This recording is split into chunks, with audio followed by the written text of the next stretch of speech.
Aloha and welcome to Tips for College Reading at Leeward Community College, which is a part of our OER series for college success. I'm Tasha Williams Moses and I'll be your host. Let's get started.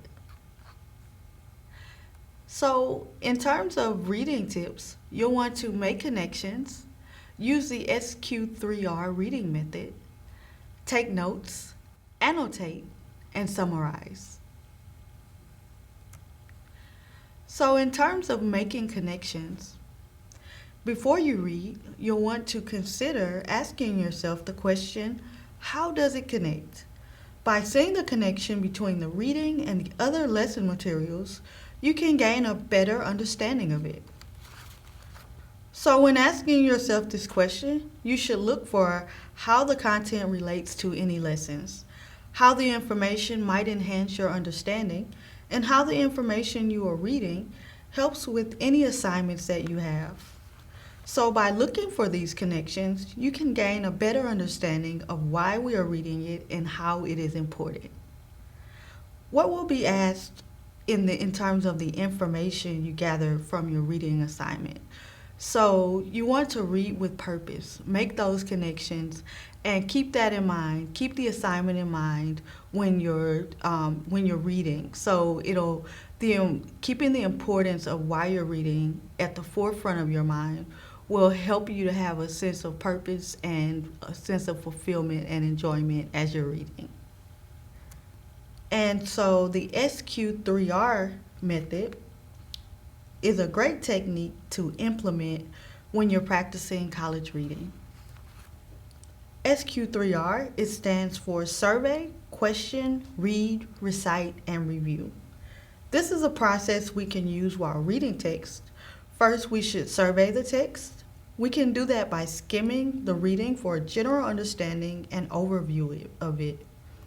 Afterwards, we give ourselves any questions that we have about the reading. Think about those questions. Once we have our questions noted down, we'll begin to truly read. Then we'll recite what we have learned or remembered from the text. And lastly, we'll review our reading, reread it, and think about, is there any deeper understanding or deeper meaning that we can glean from what we've read.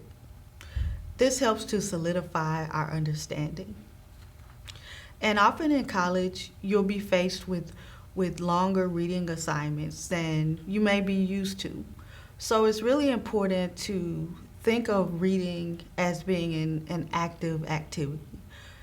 Not a passive activity, but you're actively engaging with the reading and applying it, making connections to your life. In terms of this active reading, you want to make sure that you're taking notes. Taking notes is also a great way to better understand the reading. When you're taking notes, you should take notes on the overall content, information that stands out to you, and the purpose of the content. You should also note key phrases, definitions, and terms, and because they will be bolded or specially formatted in the textbook. By taking notes of ideas like these, you'll have a greater understanding of what you're reading.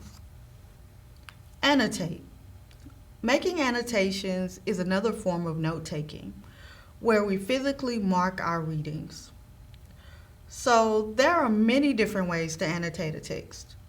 One of the biggest ways we can annotate text is by highlighting.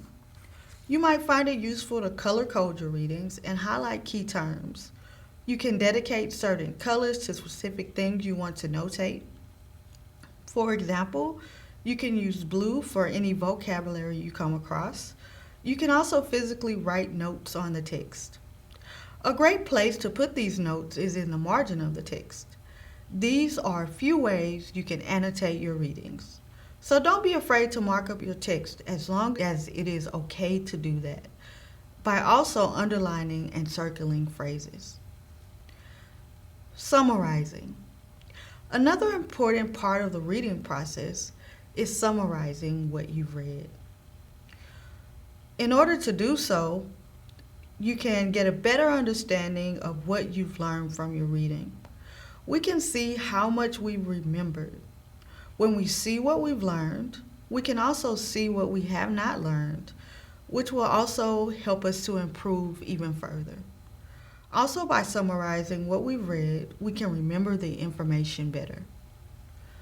So let's review what we've talked about today.